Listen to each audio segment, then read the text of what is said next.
ఐనముక్కలలో జలమయమైన రోడ్లు. ప్రకాశం జిల్లా దోర్నాల మండలంలో కురుస్తున్న వర్షాలకు ఐనముక్కలలోని పలు వీధులు జలమయమయ్యాయి.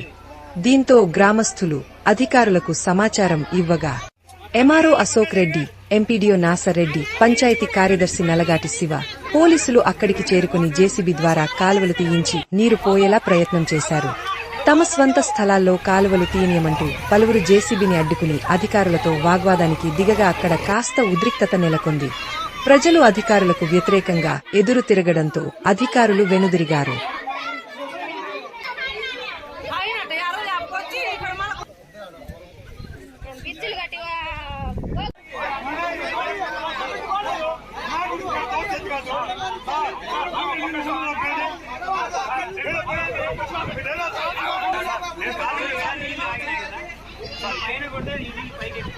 ఎక్కువ